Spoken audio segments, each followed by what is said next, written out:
O Senhor esteja convosco. Proclamação do Evangelho de Jesus Cristo, segundo Mateus. Naquele tempo, enquanto Jesus estava falando às multidões, sua mãe e seus irmãos ficaram do lado de fora, procurando falar com ele. Alguém disse a Jesus: "Olha, tua mãe e teus irmãos estão aí fora e querem falar contigo." Jesus perguntou àquele que tinha falado: "Quem é minha mãe e quem são meus irmãos?" E estendendo a mão para os discípulos, Jesus disse: "Eis minha mãe e meus irmãos, pois todo aquele que faz a vontade do meu Pai, que está nos céus, esse é meu irmão, minha irmã e minha mãe." Palavra da salvação.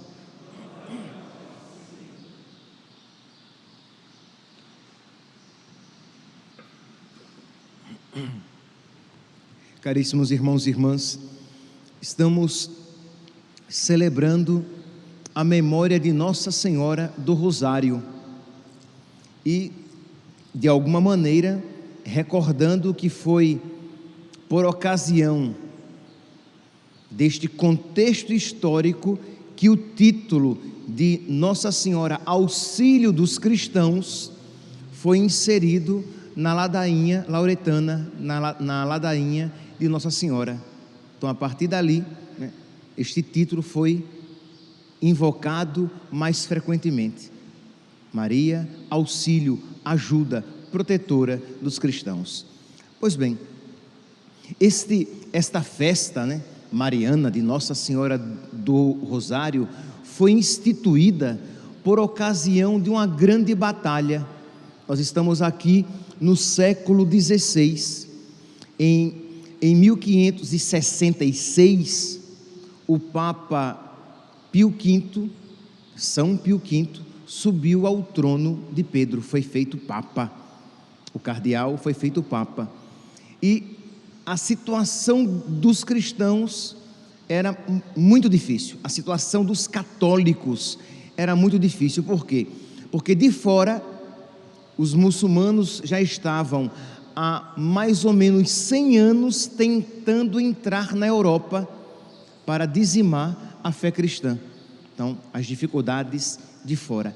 E dentro da Europa, também dificuldades imensas. Recordemos, por exemplo, a Reforma Protestante. Neste período que acontece a Reforma, e a Inglaterra está dividida, o anglicanismo está instituído, a Irlanda está sendo tomada, porque o reino da Inglaterra tenta converter à força mesmo os católicos da Irlanda, e a Escócia também. Então nós temos este problema. Temos a Alemanha tomada pelos protestantes, a influência que ela faz na França. Então nós temos Inglaterra, Irlanda, Escócia, Alemanha, França, e nós temos os príncipes católicos nos estados pontifícios, que estão mais interessados na sua segurança econômica do que na salvação das almas, na segurança da fé católica, na expansão da fé católica, de modo que muitos príncipes católicos, isto é, chefes de estados pontifícios, eles estavam fazendo, chefes de estados que estavam ligados ao Papa, estavam fazendo tratos com os muçulmanos, dizendo assim: se vocês invadirem, nós iremos facilitar a entrada de vocês, mas vocês vão assegurar a nossa subsistência econômica. Percebe aqui, meus santos, quando os interesses econômicos estão acima dos interesses espirituais, quando as pessoas pensam mais nas coisas da terra do que nas coisas do céu. Pois bem, é nesse contexto então que em 1571 o Papa Pio V, São Pio V, ele resolve deter a expansão islâmica muçulmana. Os muçulmanos estavam se aproximando e iam invadir a Europa. Então o Papa consegue a chamada Tríplice Aliança. Ele consegue a aliança com os estados pontifícios, é claro, com o rei da Espanha, que era uma grande potência na época, e com a República de Veneza.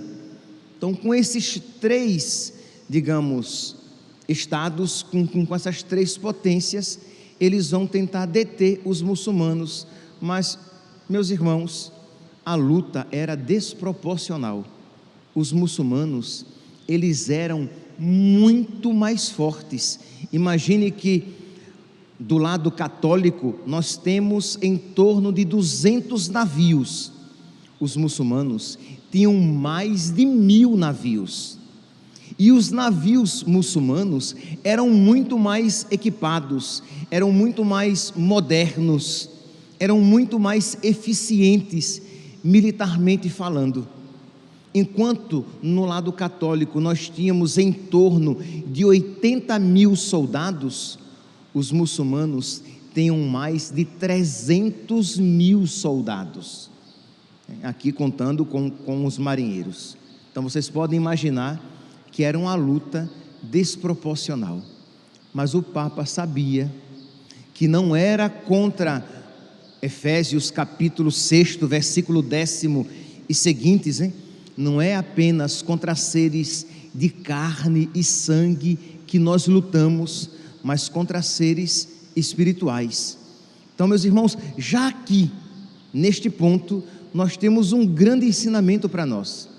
Diante dos desafios da nossa vida, nós precisamos nos recordar de que existe uma luta espiritual.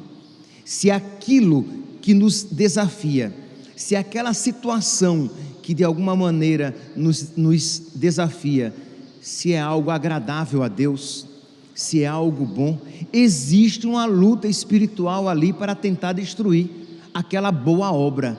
Então, por exemplo, a educação dos filhos é um desafio para os pais.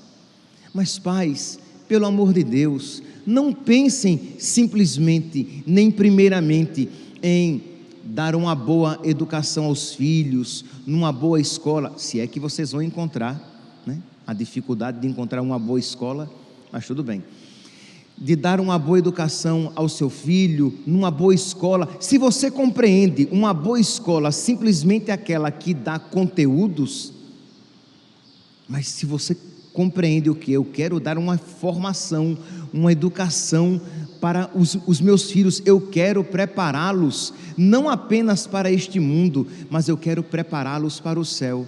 Então os pais, eles rezam pelos seus filhos. Então os pais ensinam os seus filhos a rezar. Então os pais rezam com os seus filhos. E os pais ensinam os seus filhos a amar a Deus. Ensinam por palavras e ensinam pelo exemplo. E percebe que a luta aqui da educação dos filhos, ela se dá em vários pontos, não apenas no âmbito natural, financeiro, que nós às vezes nós nos dizemos cristãos, mas nós nos comportamos como pagãos. Então não é apenas contra seres de carne e sangue, porque imagine, se nesta luta contra os muçulmanos, que eram mais fortes em navios, que eram mais fortes em soldados, se o Papa, o rei da Espanha, que estava à frente por meio do seu irmão bastardo, que era Dom João da Áustria, e a República de Veneza, se eles ficassem preocupados simplesmente em conseguir mais soldados, mais navios, eles não iam se ater ao principal. Então, meus irmãos, e aqui eu não preciso falar de todos, e eu nem conseguiria falar de todos os desafios da nossa vida, mas pensemos naquelas situações difíceis, seja para a nossa vida particular, para a nossa vida familiar, para a nossa vida paroquial, para a nossa vida como arquidiocese, para a nossa vida como nação, como Brasil. Nós precisamos aprender a também e principalmente lutar com as armas espirituais. Nunca se esqueçam, copiem, decorem esta frase, porque é um ensinamento para toda a vida.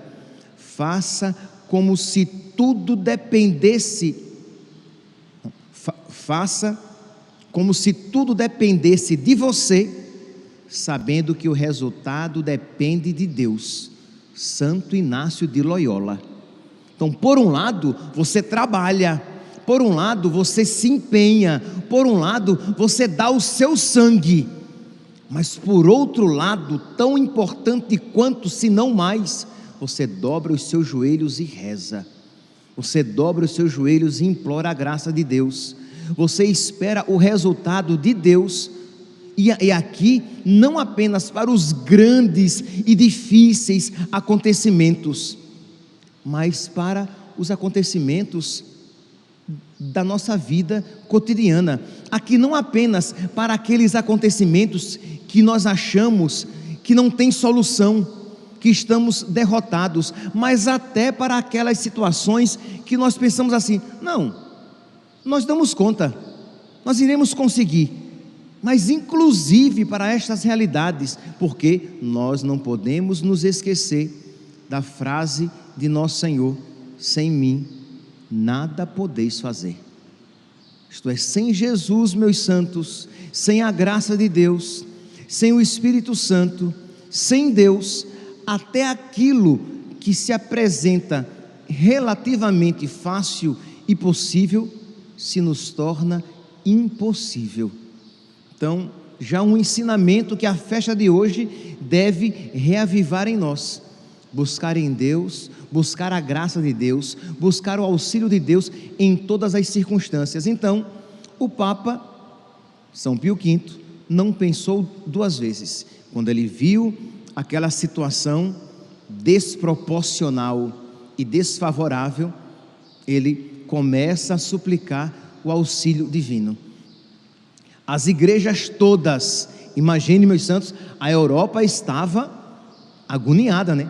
Porque é claro, né? Que só um parênteses, quando o medo bate a porta, a devoção aflora, né? Então, os cristãos sabiam que se os muçulmanos invadissem a Europa, eles iam destruir tudo. O sultão já tinha dito que ele iria entrar a cavalo na Basílica de São Pedro.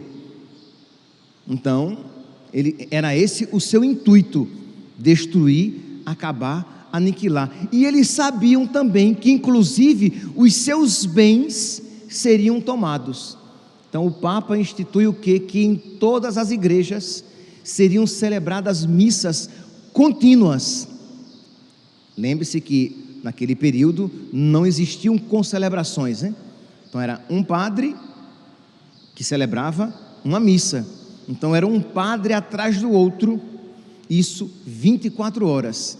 Lembrem-se que naquele período, com a missa no rito antigo, era muito comum a prática de, enquanto o padre se atinha na consagração, que era feita versus Deum, né, voltado para Deus, e em muitas partes silenciosa, as pessoas rezavam o terço.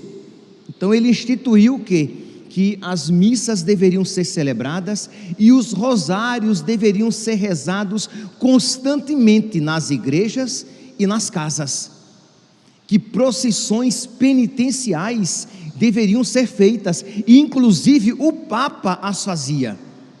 Então imagine o Papa em vestes de penitência, descalço, caminhando pela cidade, fazendo penitência, rezando o Santo Rosário, suplicando a Deus que Ele tivesse misericórdia, dizendo a Deus: Senhor, nós reconhecemos de que nós não merecemos esta graça, mas nós suplicamos a tua misericórdia. Senhor, nós reconhecemos de que os nossos pecados merecem os vossos castigos. Nós reconhecemos de que temos desprezado as tuas graças.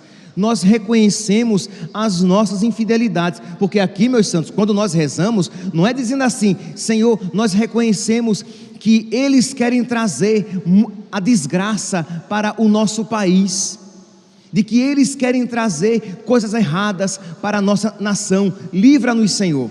Não, meu santinho, você vai dizer: Senhor, tenha misericórdia da minha nação, do meu país, porque se eu vejo que hoje tantos ensinamentos contrários podem com tanta facilidade mudar as mentalidades das pessoas, é porque eu fui infiel.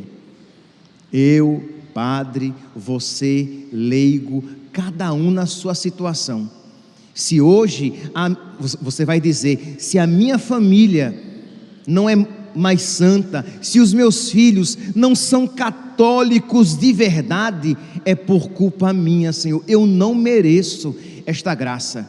Se a minha paróquia não é católica de verdade, é também por minha culpa, Senhor, eu não mereço esta graça, mas eu suplico a tua misericórdia. Se a nossa nação não é mais católica, não é mais cristã de fato, é por nossa culpa, nós fomos infiéis, mas por misericórdia, Senhor, nós vos suplicamos esta graça. Então percebe?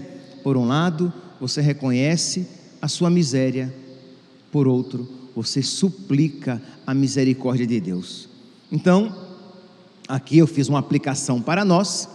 Voltemos então para o contexto de então.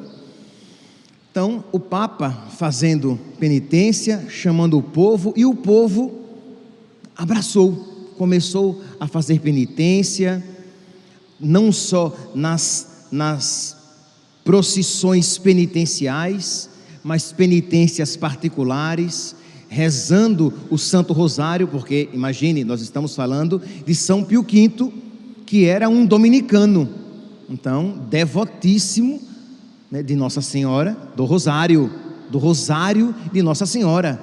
Então, rezando o Rosário, fazendo penitências particulares, procissões penitenciais, celebração da Santa Missa, e os navios iam partir para Lepanto, região da Grécia, por meio da qual os muçulmanos queriam entrar na Europa.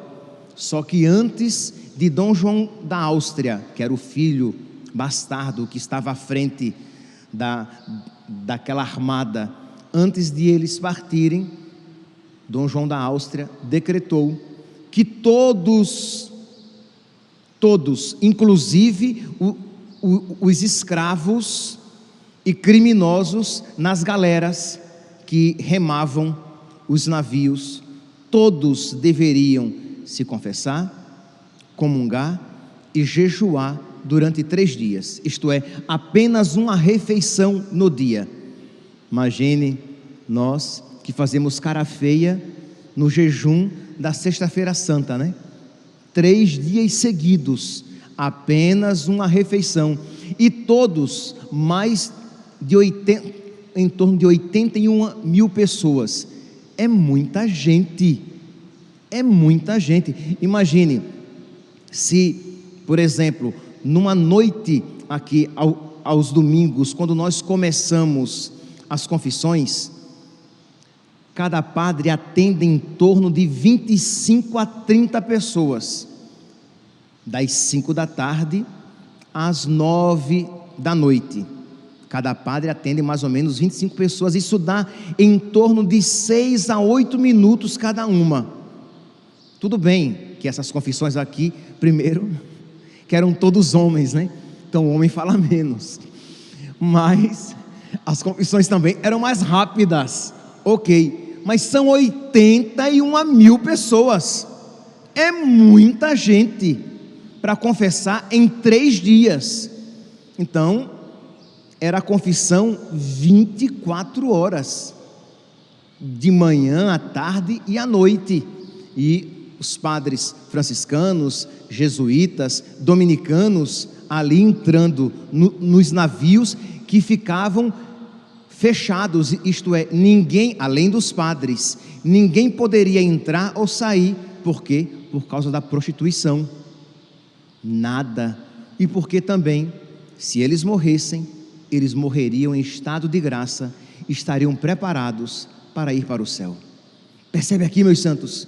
Isto é, eram pecadores, né? Eu falei que aqueles que estavam nas galeras eram muitos criminosos, mas existia a fé. Nós precisamos ganhar o céu.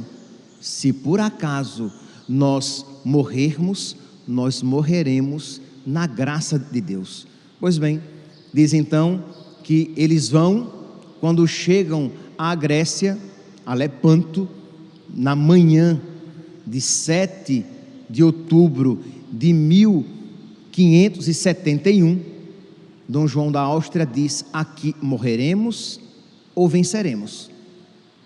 Aqui se dará, digamos, o enlace, aqui o ponto final. Diz que a batalha começa, e é claro, os muçulmanos com muito mais navios, com navios muito mais equipados, começam a destruir os navios católicos e a matar os soldados católicos. Diz uma batalha sangrenta, mas no entardecer, quando se aproximava a hora de Nossa Senhora, às 6 horas da tarde, no entardecer, diz que de uma hora para outra, os navios muçulmanos começam a atacar uns aos outros. Eles começam a ficar como que enlouquecidos e começam a bater em disparada. Os navios católicos conseguem ainda afundar outros e prender muitos outros soldados.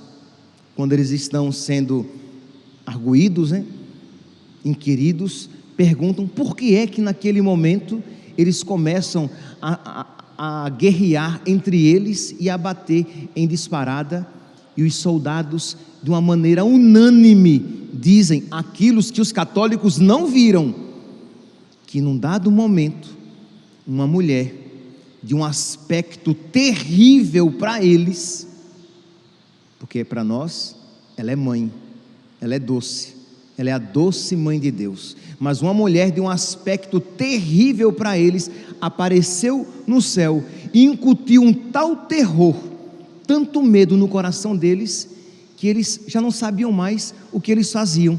Começaram então a guerrear entre si e a tentar bater em disparada. E aquela guerra, que era certa a derrota, se tornou uma vitória estrondosa. Diz que naquele mesmo momento, o Papa, que estava em Roma, em oração, ele se levanta e diz: nós vencemos a guerra, comecemos as orações em ação de graças. E é bom lembrar, meus santos, que oficialmente a notícia só chegou no dia 21, isto é, 15 dias depois a notícia chegou. Não existia telefone, não existia WhatsApp, vou mandar um e-mail, nada disso. Então 15 dias depois a notícia chegou, mas Roma já cantava Te Deum a Deus. A vós, ó Deus, louvamos, a vós, Senhor, cantamos, a vós, eterno Pai, adora toda a terra, a vós cantam os anjos, os céus e seus poderes, sois santo, santo, santo. Quer dizer, cantando os louvores de Deus, porque o Papa já tinha sido noticiado. Meus irmãos, nós estamos celebrando esta festa de Nossa Senhora do Rosário. O que é que nós iremos aplicar agora para a nossa vida? Isto é, nós iremos apenas ouvir isso, que é muito bonito, e voltar para casa com essa notícia, ou nós iremos sair daqui e dizer: eu vou levar mais a sério a minha vida de oração. Eu não posso ser um católico meia tigela, um católico frouxo, um católico morno, um católico pela metade. Eu preciso ser um católico de verdade e obediente à minha mãe. ela tanto pede que nós rezemos o terço. E eu espero que todos nós aqui rezemos todos os dias o nosso terço, que procuremos rezar devotamente, com piedade, mas que sempre rezemos o nosso terço, e que além disso, que nós não nos esqueçamos, meus santos, Efésios capítulo 6, versículo 10, não é contra seres de carne e sangue que nós lutamos. Hoje é sexta-feira, a primeira sexta-feira do mês, a primeira sexta-feira do mês de outubro, deste mês de outubro tão crucial para nós brasileiros, já que no finalzinho de outubro nós temos eleições. O que é que nós iremos fazer?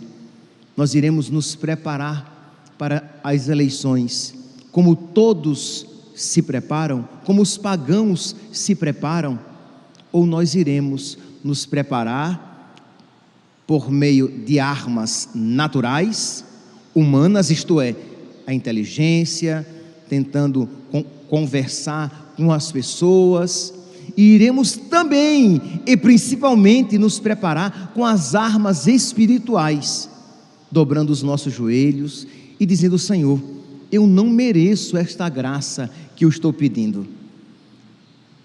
A nação não merece esta graça que está pedindo, mas por misericórdia, Senhor, nós te suplicamos, livra-nos do mal. Quando você estiver rezando ali o seu terço, e no terço o Pai Nosso, e que você no finalzinho do Pai Nosso você vai dizer: mas livrai-nos do mal. Você sabe a que você está se referindo.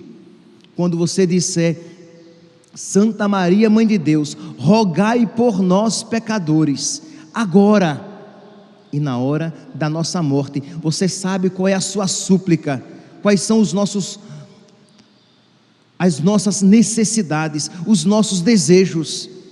Então que nós rezemos pela nossa nação. Hoje, sexta-feira, que é um dia penitencial, é verdade, não é obrigatório que façamos jejum, mas nada impede que façamos, ou que façamos um outro tipo de penitência, mas que hoje e nas outras sextas-feiras e em todos os dias, que nós no nosso terço seria uma excelente oração, quer dizer, além de nós rezarmos sempre, mas durante esses dias que antecedem, de nós cotidianamente colocarmos esta intenção nas mãos de Nossa Senhora, que assim como ela livrou a Europa daquela desgraça do islamismo, Nossa Senhora não é nada ecumênica, né? Assim como Nossa Senhora livrou a Europa da desgraça do islamismo, que ela nos livre daquela desgraça que nós não queremos para o nosso país, daquelas desgraças que nós não queremos para o nosso país, da desgraça do comunismo, da desgraça do aborto, para citar duas apenas. Não é do agrado de Deus que isso entre na nossa nação. Então, cristãos, católicos, dobremos os nossos joelhos, coloquemo-nos em oração e supliquemos a Nossa Senhora estas graças. Louvado seja nosso Senhor Jesus Cristo, para sempre seja louvado.